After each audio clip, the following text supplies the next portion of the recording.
This is something we'll talk a little bit about. The greatest send off in wrestling history. So, Tony Khan recently said about the pride he felt being able to give Sting the proper send off he didn't get in WWE or TNA. I don't think he had a great experience with WWE, and he was looking to do something very different.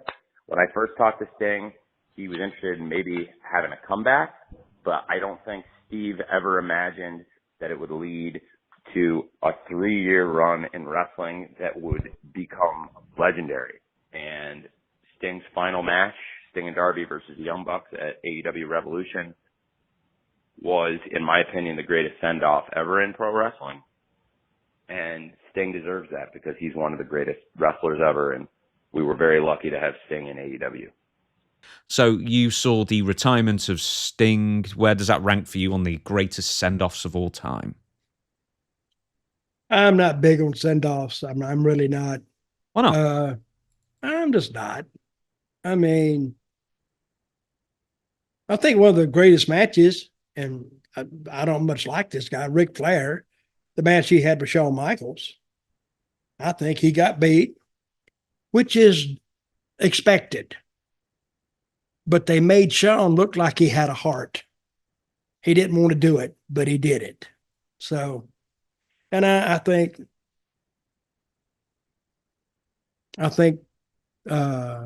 Sting's comeback, retirement was good. It really was good.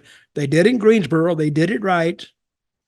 So I will say this one thing that Tony Khan did well is his retirement match, and leading up to that, I think that was well done, well produced, and well executed.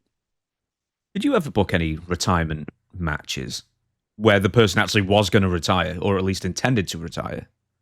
No, I never. Somebody said, "Did you see so-and-so's last match?" I said, "God, I hope so." There's a few different retirement ones here that I was going to bring up. So there's a retirement match, career versus streak. That was Shawn Michaels versus The Undertaker, the second of their two WrestleMania series. Yep. Lita, she had a send-off in like 2006, and it basically ended with Crime Time selling her stuff off at Survivor Series. It was just tailor-made to try and humiliate her on the way out. So I'm doing the best and worst here. Japan does a lot of retirement tours more than matches, in the sense that, they'll have like a good year of Great Muta or Jushin Thunder Liger, for example. See, now I think those are better. See, is that what you would do then? You'd make it an elongated thing?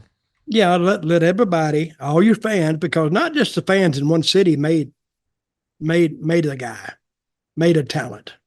It was the fans all over, say Japan, all over in those cities and towns that watched him. So if this is the last chance they're going to get to see him, yeah, you go out and you make that the centerpiece of your presentation in that town, and it would do well. Bryan Danielson at the moment is almost doing an unofficial retirement tour. When he's done full time, he's going to be still wrestling something like 5 to 10 matches a year, he said. So it's not going to be a proper retirement, but we'll have to see how that pans out. Another example is Rowdy Roddy Piper from WrestleMania 3.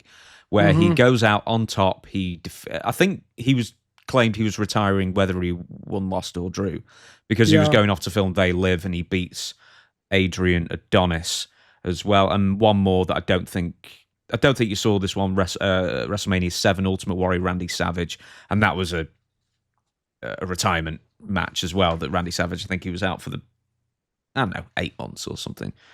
So who knows about that? The only other one I've written is Trish Stratus's Toronto Farewell, which she just basically said, "I'm done after this match," and it was in her hometown, and she won, and I think she won with a sharpshooter as well in Canada. So, the biggest of, So she just said that, right?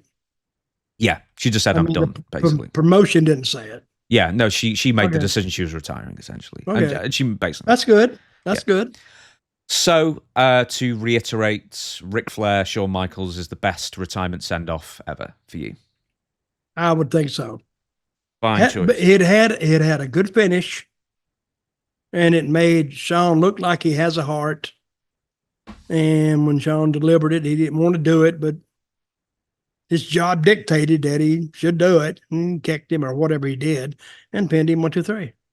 That's what happened, right? Oh, yeah. It's funny how no one actually remembers the meat of the match, but they remember the emotions and the final seconds. That's what wrestling is. It's the emotion you feel, and you're thinking, my God. See, you felt emotion, and we've talked about this several times during this podcast. The emotion with the Bloodline and Paul Heyman.